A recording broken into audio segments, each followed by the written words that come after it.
Bonjour. L'économie française pose toujours un certain nombre de questions. On l'a vu avec la dégradation de la note de la France par Standard & Poor's. On le voit aussi par les comportements qui génèrent de l'instabilité sociale. Donc voilà, quelles sont les questions qui sont posées à l'économie française? C'est cette problématique à laquelle on doit aujourd'hui apporter un éclairage. Alors, pour cela, il est intéressant de regarder la période actuelle, de se dire finalement, depuis le début de la crise en 2007, que s'est-il passé? Et si on compare la trajectoire de l'économie française depuis cette date avec d'autres récessions du passé, est-ce qu'on a des allures qui sont les mêmes ou pas? C'est ce que je fais à travers ce graphique ici, où j'ai représenté l'évolution du PIB par tête en France depuis le point haut du cycle économique, en 1974, en 92 et en 2007. Et quand on regarde l'évolution de ce PIB par tête, c'est-à-dire le revenu par tête, eh bien on voit que après le premier choc pétrolier, eh bien après une période difficile en 75, l'économie est repartie vers le haut de façon très rapide.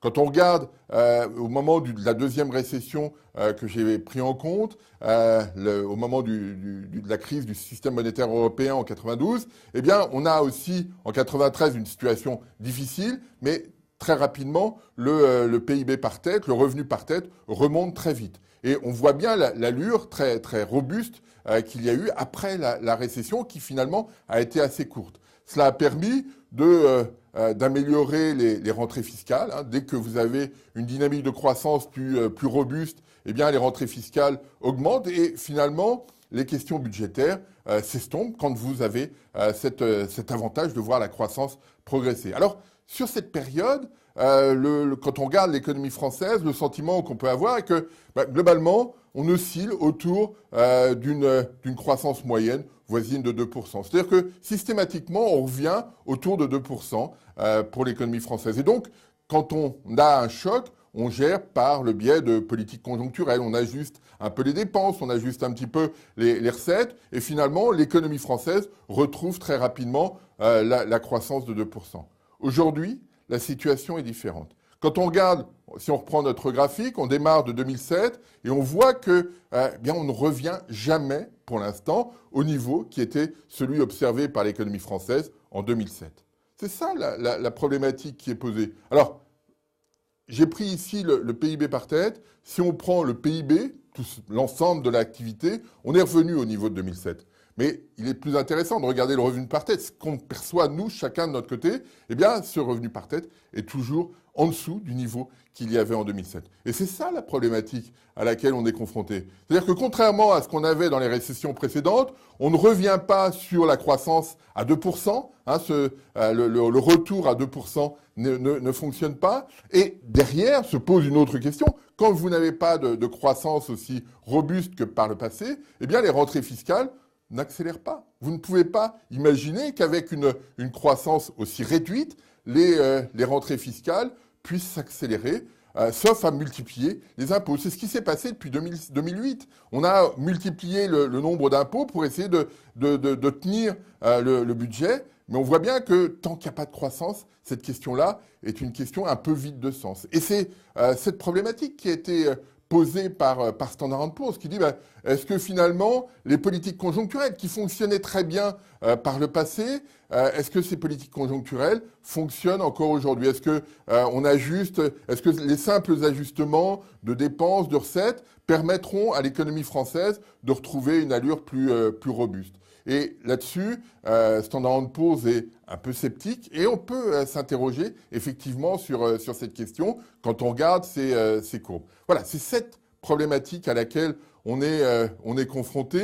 Et donc la question qui est posée par Standard & Poor's, je reviens sur ce point, c'est est-ce qu'il faut favoriser les politiques conjoncturelles?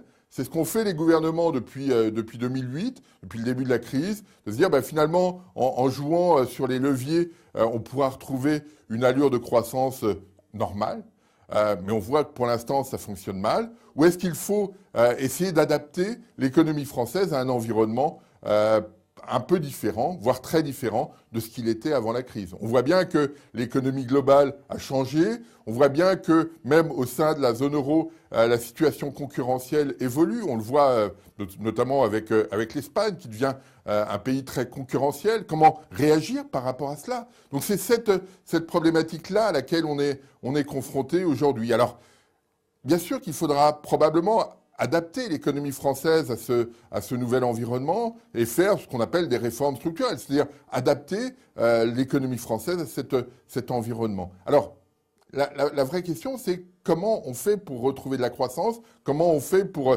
bouger les comportements, parce que les comportements aujourd'hui s'interrogent. Les gens se disent, j'observe mon environnement, il y a beaucoup d'incertitudes, et comme il y a beaucoup d'incertitudes, j'ai tout intérêt à ne pas bouger. Et c'est là où il y a un intérêt à définir un objectif, de définir un point vers lequel on souhaite aller, pour dire, voilà, ce qu'on veut faire, c'est ça, et voilà les mesures qu'on doit mettre en œuvre. C'est ce qu'avait fait Schröder en Allemagne au début des années 2000, de dire, voilà le chemin, c'est compliqué, mais il faut qu'on y aille ensemble. Aujourd'hui, on ne sait pas très bien quel est l'objectif, et donc, dans cette incertitude, chacun reste prudent et préfère conserver sa situation. Mais il va falloir évoluer, il va falloir retrouver un peu plus de croissance que ce qu'on observe aujourd'hui, parce que derrière ces problématiques de fiscalité, d'emploi, eh bien, se pose la question du modèle social. Ce modèle social qu'on a fait évoluer depuis une soixantaine d'années, eh bien, il sera difficile à maintenir si la croissance reste très faible. Et c'est cette problématique-là à laquelle on est confronté. Et c'est pour ça qu'il faut trouver le moyen d'adapter l'économie française à un environnement qui a changé pour qu'on puisse conserver le modèle social et qu'on ne se rentre pas dans des systèmes concurrentiels qui soient dévastateurs. C'est ça l'objectif auquel on est confronté aujourd'hui. Je vous remercie.